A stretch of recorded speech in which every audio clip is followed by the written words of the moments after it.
Hi! On today's episode, I am going to have an exciting announcement to share with you, as well as a lovely finished object to share. So grab your knitting and let's go have some fun.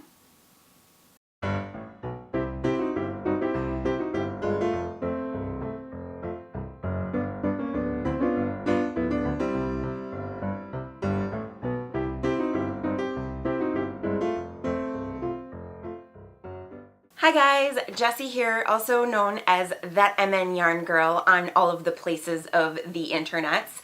I want to thank you so much for joining me today. If you are a returning viewer, thank you for coming back to check me out. And if you are a new viewer, welcome. I'm so happy to have you here. First, before we dive into things, I do want to share with you a very exciting announcement that I have. My very first design is now published. Yay! I'll show a picture over here. This is the Waconia shawl. And the Waconia shawl is free until Friday, December 14th. So please hop on over to Ravelry and download that and check it out. And a special thank you to Brenda, who is known as Fyreflye on Ravelry. She did a fantastic job on the test knit for the Waconia shawlette. I'm going to show you some pictures over here of her gorgeous work. The yarns that she used is Barocco Ultra Alpaca Fine in the Caribbean mix and the Noro Aurora. Look at how stunning her shawl is. I absolutely love it. It reminds me of every time I take a class at a yarn shop when everyone is knitting the same project but they pick out different yarn. I am always envious of the yarn that everyone else chose. Not that I don't love my own yarn, but it just always shows you how beautiful the project can be in various colors and various yarns, and I absolutely love the colors that she chose. There's a little bit of sparkle to it. It's absolutely stunning. She did a fantastic job. So thank you again, Brenda, for the wonderful job you did on your test knit. I just love it. And again, the Waconia shawlette is free until Friday, so please go and check that out, download it, let me know what you think, and would love to see your beautiful finished object pictures on Facebook and Instagram. All right, so last week was a big week for me. I also finished working on my project and all of my swatches for the Master Hand Knitting program and sent those off for review. I don't know yet if they passed, probably not. Nobody ever passes the first round through.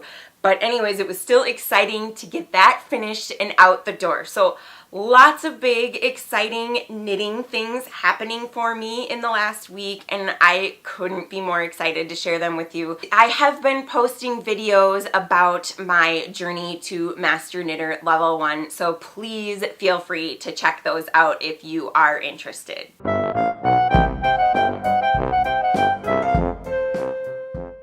So as I had mentioned, I have been busy working on my submission for the Master Hand Knitting Program Level 1, and so I haven't really had a ton of time to work on other projects, but I did get finished with this lovely hat. This is actually the second time I've made this hat. This is Camella by Katrin Shcubert. First time I had done the hat, I couldn't decide between the colors that I wanted to use, so I decided that if I had enough yarn, I would make two, and I did have enough yarn. So the other one you would have seen in a previous podcast. It's just this same multi-color yarn here, which is Lavender, Lune, Indian Corn, and that is the main color, and then underneath is a green.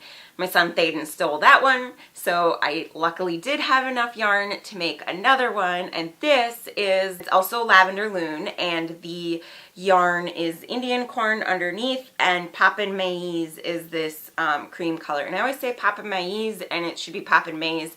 I took Spanish forever, so maize is the way you say the word in Spanish, and I can't get myself to say maize the way it's supposed to be pronounced in English because it's maize in Spanish. Anyways, the yarn, as I mentioned, is Lavender Lune, Poppin Maize, and Indian Corn, and then the pattern is Camella by Katrin Shcubert, and I love it. And now my son and I have matching hats. So moving on to works in progress. And again, I haven't had a whole ton of time to work on too much stuff lately.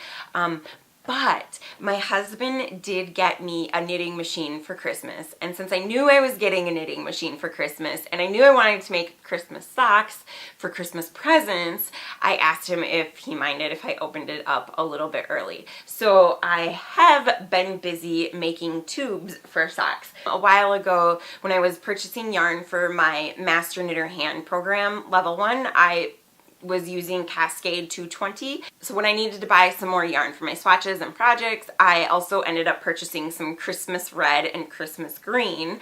And so I have a couple tubes of just plain red here, and then a couple of just plain green. But then when I was experimenting with my new knitting machine, I started striping. So I've got some red and white.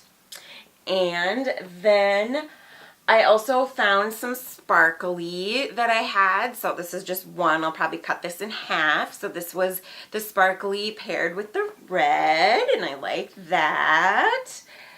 And then I used some white and green together. And then finally, I have another just one tube that I'll probably cut in half that I had the red and green together. So I will just probably cut these all in halves and hand knit all the toes, cuffs, and heels for these, and just maybe have some nice little decorative cuffs. And this is all, like I said, it's Cascade 220, which is a worsted weight wool. The machine I have is an Addy Express. It's the smaller size because I knew I wanted it for socks. I really enjoyed making these with the machine, and it went by super fast. I did all of these in maybe 4 or 5 hours, and I think it only took that long because I was still just getting used to the machine and experimenting with some other ones that didn't quite turn out. My only disappointment is that this is worsted weight, and when they're held together, I feel like it's a nice thick tension, but some of the ones like these that are just the one, it is a little bit looser. It's a little bit of a thinner tension or a thinner gauge, and that's using worsted weight. So obviously you couldn't use sock weight yarn on that machine. I do wish there was a knitting machine that would allow me to use sock weight yarn, but will be fun for like slipper socks or socks to wear around the house. And like I said, I think it'll make great fun Christmas gifts to give away. So I am excited about all of those. Sorry about the unexpected wardrobe change. I got interrupted yesterday, and then when I went back to recording, I was having technical difficulties. So today is Thursday, and I'm going to continue recording this podcast. So I believe I was just about to tell you about my other work in progress, which is not a Christmas sweater. It is a sweater for Christmas for my husband. And the idea of this sweater came about when we were traveling back from Rhinebeck. We were on the airplane and we watched The Big Lebowski. And it wasn't the first time I'd seen it, but I forget movies really easily. So sometimes it's like watching it all over again. But anyways, it was great. We watched it, and the whole time I was watching the movie, I kept thinking that would be such a fun sweater to knit. And I really think that my husband would enjoy it. So as soon as the plane stopped and I got internet connection back, I was on Ravelry looking to find a pattern. And I came across The Knitter's Dude by Andrea Rangel Knits. And it is absolutely perfect. It looks just like the one in the film, and I was super excited to get working on it. Of course, I had my master hand knitting program submission to finish before I could get started. So I've just started it within the last week, and it is an absolute joy to knit. So let me show it to you. So this is the sleeves, which is how you start. And the yarn is Brooklyn Tweed Shelter, and this color is Fossil, this is Nest, and this is Cast Iron. The pattern tells you to start with the sleeves, so I've decided to do 2 at a time sleeves. This is the first time I've ever done 2 at a time anything. Never done 2 at a time socks. I've never done 2 at a time sleeves. But I do really like doing it 2 at a time because it gives you the illusion that you're going faster. You're not really, obviously, because you have double the amount to knit for every row, but at the end you will have both sleeves instead of then only being halfway done with the sleeves. I also like that if you make a mistake, not a big mistake, because obviously if it's a big mistake you have to go back, but if you make a small mistake, then it's going to be the exact same on both rows. So for example, there's been a couple times where I was supposed to increase, I forgot to do my increase, and I just did my increase on the next row. Not a big deal. And then both sleeves have the increase in the exact same place, so I know that they will be identical.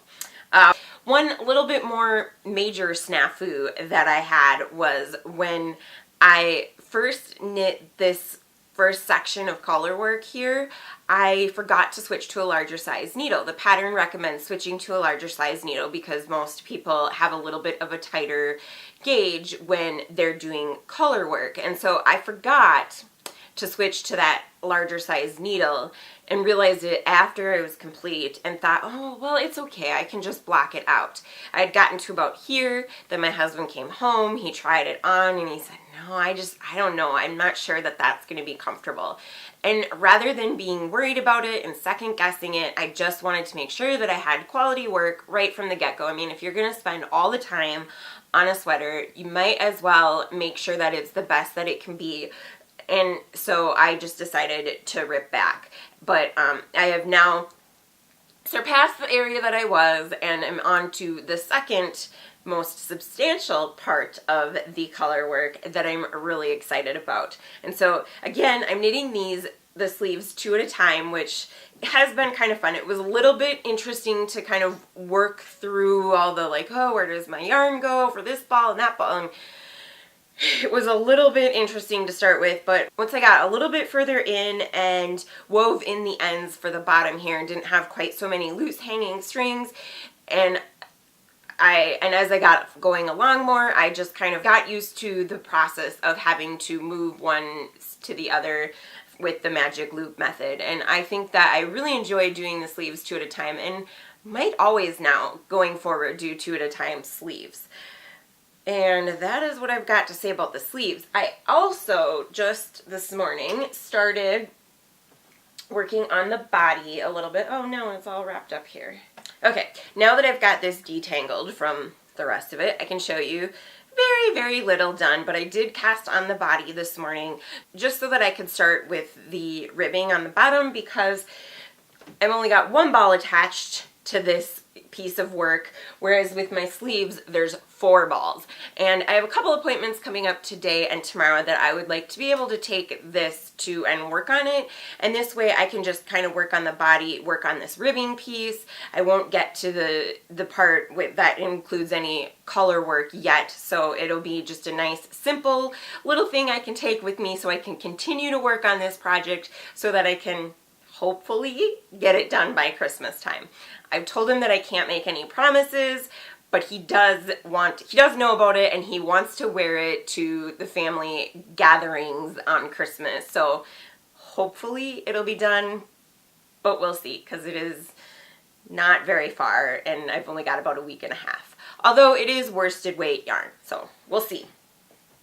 So that is what I've got for my works in progress. Again, that is called The Knitter's Dude by Andrea Rangel Knits. And if you are a big Lebowski fan, it is a unisex pattern, so it can be for both either male or female. And she also has a baby size one as well. So if you or someone you know is a big Lebowski fan, great, fun project to work on. Strongly recommend it.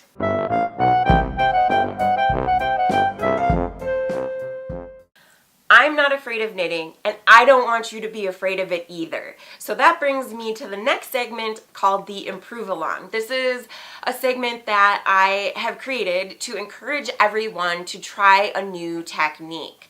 And this month, the technique is steeking. Eek! I know, like, people just, your ears cringe when you hear the word cut.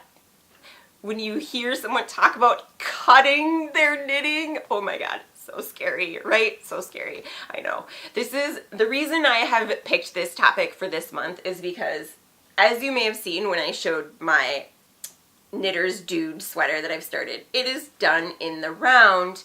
However, it is a cardigan, so there are some stitches right here that have been placed for steeking. I am excited to learn how to steek. It's a little bit scary, but I have watched a couple videos on how it's done. I know that first you have to reinforce the knitting with a crocheted edge, and then in this case, and as in most cases with cardigans, you then end up picking it up anyways to add a button band. So I think it is scary, but completely doable. When I talked to somebody at Knit Night once, she said it was the first time she steeked, it was completely anticlimactic. Not nearly as scary as it sounds, but it does sound scary, I know. So anyways, I want to encourage you, if you are working on a sweater or cardigan, or maybe pick out your next sweater or cardigan project, to cut it up and steek it. And I want to see pictures of your first steeked object. If in the last few months you have practiced any Latvian braids, brioche, or steeking that you want to share, please find that MN Yarn Girl group on Ravelry and post those pictures, comments, whatever. I'm going to pick a winner from the chatter thread and a winner from the finished objects thread, and so far I think there's only been like one post, so your chances are pretty good.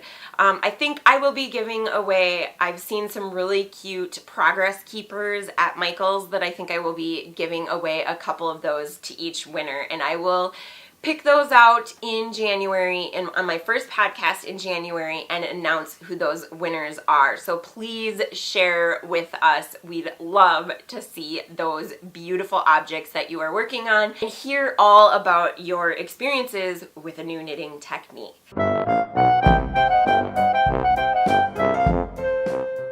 We all remember our first time.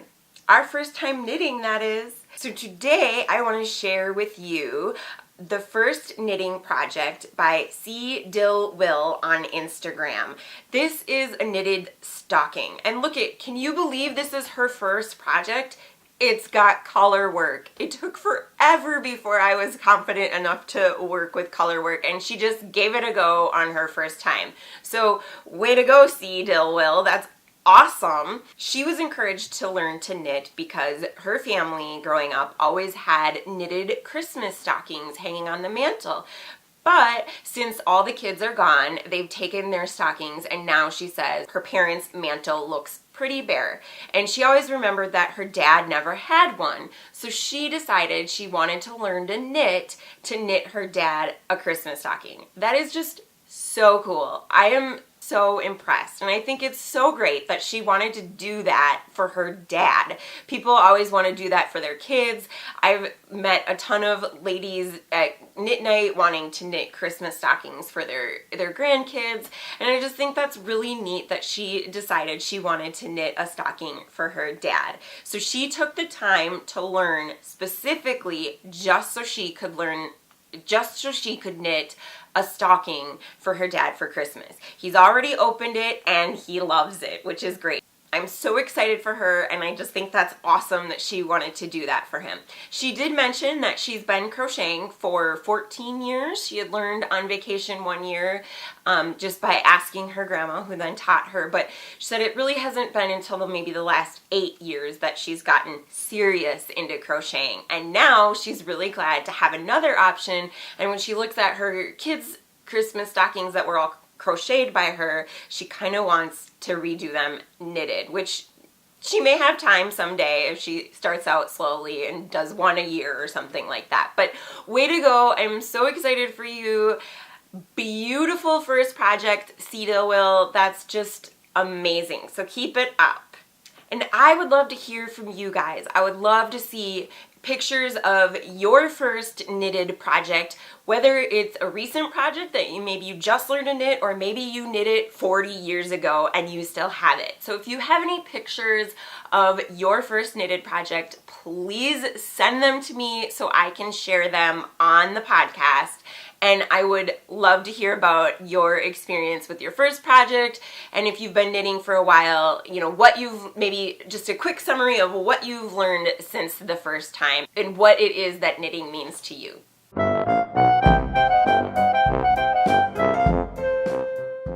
All right, that brings us to tips, tricks, and hacks. This week's tip is about lifelines. So I know I've alluded to lifelines before. I use them a lot, but I don't think I've ever actually demonstrated how they work or what to do with them. And if you are a beginning knitter, you may not know what the heck I'm talking about when I say a lifeline. And so a lifeline, and I realized, side note, that this is just a project that I have been kind of working on a lot throughout the year, and I often forget to talk about it on my works in progress because when I pick it up recently, I feel like I just do a couple rows at a time and then I put it down. This project is called Building with Lace, and it is by Knit Pearl Hunter, and it's got 10 panels of gorgeous lace.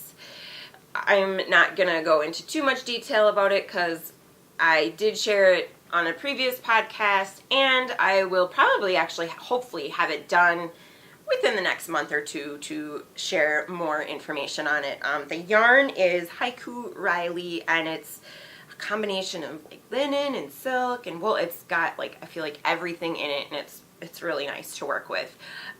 And it is perfect for this pattern, which is also perfect for learning new lace techniques. And the lace is a good reason to talk about lifelines, because if you are knitting lace, you can't knit lace without lifelines. I don't know if you can see, but I actually have 2 lifelines in this project already. I've been putting lifelines in this project frequently, and particularly on this last panel because it is lace on both the knit side and the purl side row, and I've just kind of messed up way more than I'd care to admit.